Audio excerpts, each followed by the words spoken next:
गणतान्त्रिक देशनि मोनसे एंगार हायै जे बिथिं बे जाबाय गणतान्त्रिक देशनि नोगोरारिफ्रा गावनि सरकारखौ गावनि आखाइजों बा गावनि अधिकारजों बिथांमोना दानानै लानो हायो आरो दिनैनि समाव बिटिआर गोजोन गोरोबथा जाखांनायनि उनाव बा बिटिआर सुक्तिनि उनाव गिबि बिसायख'थि जोङो मोननो थांगासिनो दङ आरो 4 एप्रिलाव जानो गोनां बे बिसायख'थिया फावसायनानै दिनै 7 आरो 10 डिसेम्बराव बे जानो थांगासिनो दङ दा बेखायनो बिटिआर ओनसोलनि 32 लाख जनसाधारन रायजो राजा आरो लोगोसे 23 जि जोंनि जाति जनगोष्ठीफोर दङ साफ्रोमनिसिमबो दुलाराय बर' फरायसा आफादनिफ्राय दिनैनि समाव फैबाय थानाय 7 आरो 10 डिसेम्बराव जानो गोनां बिसायख'थिखौ लानानै जोङो बुंनो नागिरो जे जोंनो मोनसे फ्रि एन्ड फेयार गोग्गो जोंनो बिसायख'थि नांगौ बेजों लोगोसे खुनु गिनाय गैयालासिनो बा रावखौबो सिगियालासिनो जाहाथे बे जि माने बिसायख'थि बेखौ जाहाथे जों बारहोनो हायो आरो बयबो जाहाथे भट होनो हायो बिनि थाखाय सरकारा बेबस्था खालामनांगौ इलेक्शन कमिशना बेबस्था खालामनांगौ बेखौ जों आपिल खालामनाय जादों माखासे भायलेन्स बेयाव जानायखौ जों नुदों आरो बे भायलेन्सफोरनि गेजेरजों गोबां मानसिया बेयाव खस्थ' मोननांदों आरो बेखायनो खुनु जाहाथे भायलेन्स जाया खुनु हिंसानि जाथाय जाया आरो बेखायनो सरकारखौ जों खावलायदों सरकारा बिनि सायाव माने स्ट्रिक्ट एक्शन लानांगौ लोगोसे रां होनानै फैसा होनानै माने भट बायनाय जि थासारि माने रां राननानै भट लानो नागिरनाय जि थासारि जों बेखौ नुनो मोनदों आरो बे बेलायाव दुलाराय बर' फरायसा आफादा जोङो स्पष्टयै बुंदों जे खुनु कारनाव रावनिबो भटखौ बायनो थाखाय खुनु दला खुनु राजखान्थि हान्जाया फैसा होनानै जोंनि भटनि जि राइट गणतान्त्रिक देशनि जि राइट जोंनि अधिकारखौ खर्ब खालामनो हाया बेनि थाखाय जोङो बिसायख'थि आयोग आसाम सरकारखौ जों खावलायदों बे खेत्रआव आसाम सरकारा माने स्ट्रिक्ट एक्शन लानांगौ आरो बिनि थाखाय माने मेजार लानांगौ नैथि बाथ्राया जाहैबाय जे बिटिआरआ मोनसे गोदान बेबस्था गोदान एरेन्जमेन्ट आरो बे गोदान एरेन्जमेन्टनि गेजेरजों जोंनो बांसिन शक्तिशाली माखासे क्षमता होनाय जादों आरो बांसिन जोंनो माखासे एक्सपान्डेड एरिया होनाय जादों आरो बेयाव डाइरेक्ट फाइनेन्स डिसिएसपिनि क्षमताखौ लाफानानै जोङो मेडिकेल इन्स्टिट्यूट कलेज हस्पिटाल 4 जों मोननो हाबाय फारसेथिं जोङो 4 इउनिभार्सिटि मोननो हादों NIT मोननो हादों स्पर्ट्स रिलेटेड माखासे इन्स्टिट्यूट जों मोननो हादों इन्डास्ट्रि फेक्ट्रि जों मोननो हादों दा बेखायनो जों सानो जे बे गोदान एरेन्जमेन्टनि जि बिसायख'थि जानो थांगासिनो दङ बे बिसायख'थियाव जाहाथे गासैबो रायजो राजाया गणतान्त्रिक जि माने अधिकार बेखौ बयबो गोसो गोरबोजों बिथांमोना बेयाव बाहागो लानानै मोजां सरकार गुड गभार्नेन्स करापसन फ्रि मोनसे सरकार जोङो लाबोनो हायो आरो बेखायनो जों आपिल खालामदों 100% बयबो रायजोफ्रा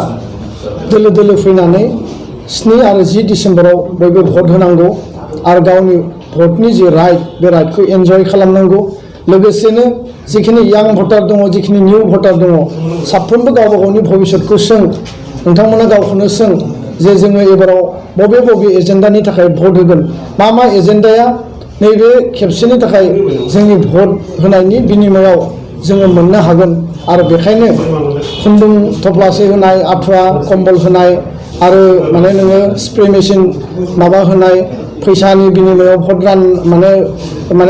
होनाय बे गासैबो प्रक्रियाखौ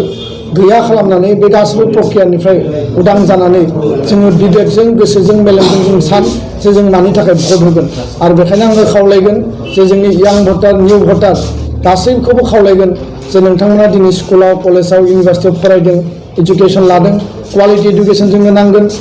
नङा होमबा गुड एजुकेशन जोंनो नांगोन आरो बिनि गेजेरजों मोजां इन्स्टिट्यूशन जोंनो नांगोन दा बेखायनो आङो खावलायो साफ्रोमबो फरायसा फरायसुलिफोरा साफ्रोमबो स्टुडेन्टफ्रा जाहाथे मोजां शिक्षा लानानै बिथांमोना इमप्लयमेन्ट मोननो हायो आरो बे इमप्लयमेन्ट जेनेरेशननि गेजेरजों बिथांमोननि भबिष्यता जाहाथे रोखा आरो राफोद जायो दा बेखायनो आङो खावलायदों जे साफ्रोमबो जोंनि स्टुडेन्टसफोरा फैबाय थानाय समाव गावनि भबिष्यतखौ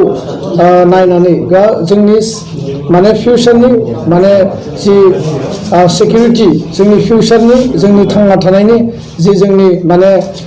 बेबस्था बे बेबस्थाखौ जाहाथे जों एनसियर खालामनो हायो बिनि थाखायनो साफ्रोमबो निउ आरो यां भटारा बे बाराव जोङो भट होनांगौ 17 इयार्स जोङो गोसो गोरबो जोङो साननायजों बिबेकजों जों भट होनो मोनाखैमोन आरो बे बाराव जोङो भट होनो मोनगासिनो दङ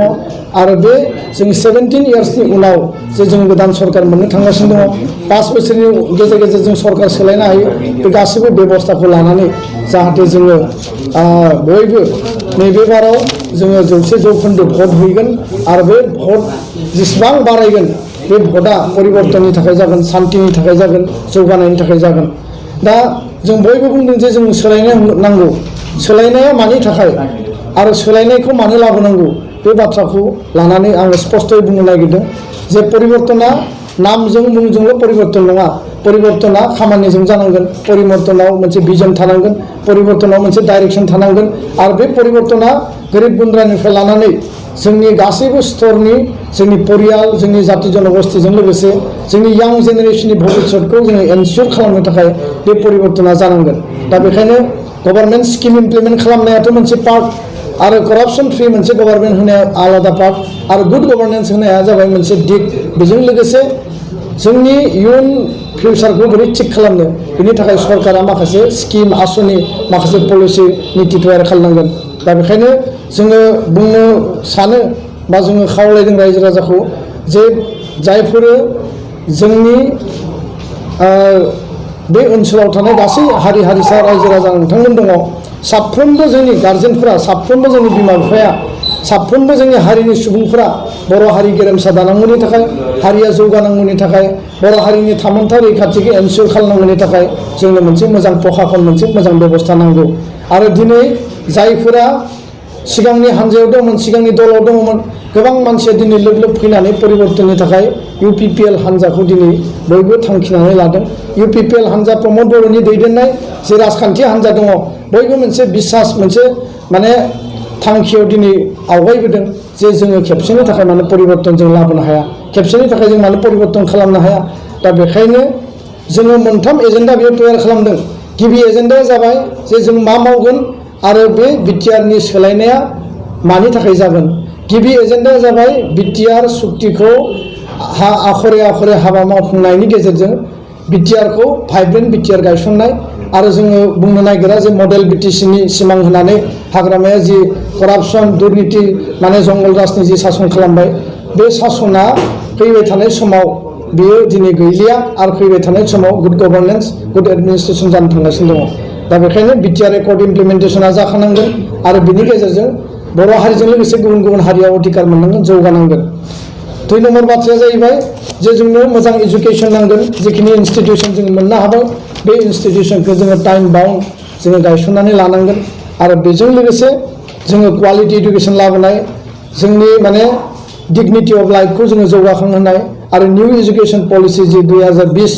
बे 2021आव इमप्लिमेन्ट जागोन बेखौ जोङो मोजाङै इमप्लिमेन्ट खालामनानै गासैबो जोंनि जौगानायनि थाखाय जोंनि फिउचारनि थाखाय जों थिग खालामना लानो हायो सेकेन्ड पइन्टआव बुंनो नागिरदों जे साब पइन्ट दङ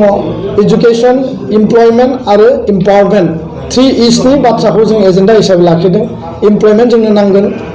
5 बोसोराव 50,000नि बारा सरकारि साख्रि ओंखारहोनायनि जि मोनसे प्रक्रिया बे इन्स्टिटिउसन इनफ्रास्ट्राक्चारखौ बिल्ड खालामनायनि उनाव बेखौ जों टारगेट हिसाबै लादों आरो बेजों लोगोसे 5 लाख आनइमप्लयड इउथखौ जायफोर स्कुल कलेज ड्रप आउट खालामबाय जायफोर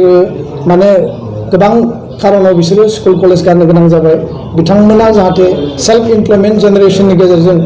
माने खामानि मोननो हायो आरो बिथांमोननो जों जाहाथे मोनसे मोजां जिउ बा मोजां लाइभलिहुड जों गायसनना होनो हायो बेनि थाखाय जों मोनसे टारगेट लादों एम्पावारमेन्टनि बेलायाव जोङो टारगेट लादों इच एन्ड एभ्रि फेमिलि जाहाथे जायफोर नारा तिरपाल टारपलिननि न' दङ बिसोरनो मोनसे मोजां न' आरो मोनसे मोजां टयलेट बिटिआर आवास योजनानि गेजेरजों मोनसे न' आरो मोनसे टयलेट जों होनो हायो सेकेन्ड पइन्टआव सेल्फ हेल्प ग्रुपफोरनो जाहाथे जोङो डाइरेक्ट बेंक ट्रेन्सफार डिबिटिनि गेजेरजों 75,000 जोङो एमाउन्ट सोनानै फैबाय थानाय 5 बोसोराव बिसोरो 5 लाख 10 लाख माने केपिटेलनि मोनसे सेल्फ हेल्प ग्रुप जानो हायो बा दानानै लानो हायो आरो गावनि ग्रुपखौ जौगाहोनायजों लोगोसे न'खरनि थांना थानायनि सायाव बिसोर जाहाथे गावखौनो थिग खालामना लानो हायो 7 आरो 10 डिसेम्बराव बिसायख'थि जानायनि उनाव रिजाल्ट बा सरकार दाखांनायनि उनाव फैबाय थानाय सरकारा परिबर्तननि सरकारा 6 मासनि गेजेराव जाहाथे भिलेज काउन्सिल जि VCDC बे भिलेज काउन्सिलनि बिसायख'थिखौ खुंनानै रायजोनि सरकार रायजोनि सिथ्लायाव जि मोनसे कनसेप्ट दङ पन्चायती राज सिस्टेमनि जों सरकारखौ दिल्लीयाव नागिरा दिसपुराव नागिरा जों सरकारखौ गावनि जायगायावनो जोङो दानानै लागोन आरो बे सरकारा ग्राम सभानि गेजेरजों भारत सरकारनिफ्राय डाइरेक्ट फान्डिं मोननायनि गेजेरजों बिटिआरआव डाइरेक्ट फान्डिं मोननायनि गेजेरजों जाहाथे जोंनि ओनसोलनि जौगानाय गासिबो स्तरनि खामानिखौ मावना लानो हायो बेखायनो बे एजेन्डाखौ जोङो लाखिनाय जादों दा बेखायनो जोबनायाव दिनै नैबे प्रेस बिबुंसारनि गेजेरजों जोंनि गासैबो बिटिआर ओनसोलनि रायजो राजा बर' रायजो राजा आइ आफा गुबुन हारिनि जेसेबां रायजो राजाफोर दङ जोङो गोसो गोरबोजों जोङो बयखौबो हांख्रायगोन खावलायगोन जे खेबसेनि थाखाय 17 बोसोर जों मोनसे सरकारखौ नायबाय मोनसे हान्जाखौ नायबाय आरो जों खेबसेनि थाखाय दिल्लीयाव जेरै सरकार परिबर्तन जादों आसामाव परिबर्तन जादों दिल्ली स्टेट गभर्नमेन्टनि सरकारा परिबर्तन जादों ना होमबा इउनियनाव परिबर्तन जादों बेखायनो जोङो जाहाथे नैबे परिबर्तनखौ लाबोनो हायो आरो बे परिबर्तना रायजोनि थाखाय बे परिबर्तना जोंनि गोरिब गुन्द्रानिफ्राय लानानै यां जेनेरेसननि थाखाय आरो परिबर्तनखौ जोङो बयबो लुबैदों आरो परिबर्तनखौ जों लाबोनांगोन दा बेखायनो गोजोन परिबर्तन आरो समान अधिकारनि थाखाय जोङो साफ्रोमबो रायजो राजाखौ जोङो गोसो गोरबोजों गोसो उदाङै जाहाथे बयबो भट होगोन आरो बे भटआ जाहाथे जोंनि फिउचारखौ एनसियर खालामगोन आरो जोंनि ओनसोलाव गोजोन थासारि गायसनजागोन जोंनि ओनसोलनि गासैबो जेंना जेंसिया सुस्रांजागोन बेखौ मिजिंथिनानै आरो बेखौ हास्थायनानै रायजो राजाखौ दिनैनि बे प्रेस बिबुंसारनि गेजेरजों आङो खावलायो जे दुलाराय बर' फरायसा आफादा जोंनि जि हारिनि थाखाय मावनो गोनां हाबाफारिफोर दङ फिउचाराव जोङो बिटिआर ओनसोलाव जोङो मेडिकेल इन्जिनियारिं जिखिनि जोङो बे कलेज आरो इन्स्टिटिउट NIT मोनबाय सेन्ट्रेल इउनिभार्सिटि जों 2 मोनबाय मेडिकेल कलेज इन्स्टिटिउट जों 2 मोनबाय आरो बिनि बादैबो जिखिनि इन्स्टिटिउट मोनदों बेखौ गायसननायनि बादैबो जोंनि ओनसोलाव जाहाथे मोनसे IT सेन्टार IT हाब जों गायसननो हायो अल ओभार इन्डियायाव जों नुदों सेटेलाइट सिटिनि बाथ्रा हाइटेक सिटिनि बाथ्रा जोंनि ओनसोलाव जाहाथे जोंबो बिटेक माने रुरेल सिटि जों बानायनो हायो क्लास्टार सिस्टेमाव जोङो माने बिटेक मिन्स बिटिआर मोनसे माने जोङो माने सिटि जों बानायनो हायो आरो बिनि गेजेरजों जोंनि ओनसोलनि साफ्रोमबो इयुथ्सफोरा यां जेनेरेशन्सफोरा जोंनि ओनसोलावनो थानानै जाहाथे खामानि मोननो हायो आरो 2 जिल्लायाव मेडिकेल इन्जिनियारिंनि थाखाय जिखिनि जोंहा कचिं इन्स्टिटिउट गायसननांगौ आरो जोङो APSC UPSCनि थाखाय माने हाई क्वालिटिनि मोनसे 2, 3, 4 जों कचिं इन्स्टिटिउट गायसननांगौ बे गासैबो स्तरनि हाबाफारिफोरखौ दुलाराय बर' फरायसा आफादा फैबाय थानाय समाव जोङो एजेन्डा लानानै खामानि मावलांगोन आरो बेखायनो दुलाराय बर' फरायसा आफादा बबे मिजिं आरो थांखिजों बर' हारिखौ दानो नागिरदों गेरेमसा हारि दानो नागिरदों बा बर' हारिनि लं लास्टिं मोनसे पार्मानेन्ट जिखिनि एसेट केपिटेल जोङो फाउन्डेसनखौ दानो नागिरदों बे बिथिङाव रायजो राजाया जथेस्थ' जोंखौ मदद होबोदों आरो दिनैबो मदद होगोन इयुनावबो जोंनि आपिलखौ मदद होगोन आरो जोङो रायजो राजानि आथिङाव बा रायजो राजानि गोसो गोरबोआव जोङो जेब्लाबो रायजो राजाखौ जों सिबिगोन खुलुमगोन जाहाथे रायजो राजाया जोंनि आइ आफाया बा बर' माने जोंनि न'खरफोरा बयबो दुलाराय बर' फरायसा आफादनि बे आपिलखौ बयबो गोसो गोरबोजों बरायगोन आरो फैबाय थानाय 7 आरो 10 डिसेम्बराव खेबसेनि थाखाय परिबर्तननि सार्थ शान्तिनि सार्थ बिटिआर सुक्तिखौ हांखोजों हांखो मावफुंनांगौनि सार्थ लेटार इन स्पिरिट मावफुंनांगौनि सार्थ बयबो जाहाथे दोलो दोलो फैनानै भट केन्द्रआव भट होफैगोन आरो बे गणतान्त्रिक प्रक्रियानि बयनिख्रुइबो शक्तिशालि मोनसे गोहो आरो बे गोहोखौ जों बयबो एन्जय खालामनांगौ आरो बेजों गणतन्त्रआ मजबुत जागोन आरो रायजोनि सरकार रायजोनि सार्थआव सरकार दाजागोन आरो बे जागोन प्रमद बर'नि सरकार UPPLनि सरकार आरो बे परिबर्तननि सरकार शान्तिनि सरकार आरो बे सरकारनि गेजेरजों जोङो खेबसेनि थाखाय गासैबो लेभेलनि जोंनि सिमां जोंनि जायफोर एजेन्डा एसपिरेसनखौ जोङो मोननो थांगासिनो दङ आरो बेनि गेजेरजों दिनै UPPL आव प्रमद बर' गोबिन्द बसुमतारी इउजि ब्रह्म बेंगुरा नार्जारी बिथांमोना हाबा मावनानै बुंदों जे जोङो रायजोखौ सिबिनो नागिरदों रायजोखौ जोङो माने सिबिनानै हाबा मावनो नागिरदों दा बिथांमोननि बे हाबा मावनो नागिरनायखौ बयबो बरायनांगौ आरो बयबो अनसायनांगौ बयखौबो खावलायबाय UPPL नि थाखाय बयबो गोसो गोरबोजों भट हो बिबेकजों भट हो आरो परिबर्तननि थाखाय बयबो भट हो फिउचार जेनेरेशनखौ दाफुंनायनि थाखाय बयबो भट हो बेखिनिखौनो दिनै दुलाराय बर' फरायसा आफादनिफ्राय जोङो गोसो गोरबोजों रायजो राजाखौ जोङो खुलुमो आरो जोङो हांख्रायो आरो जों खावलायो गोजोन्थों।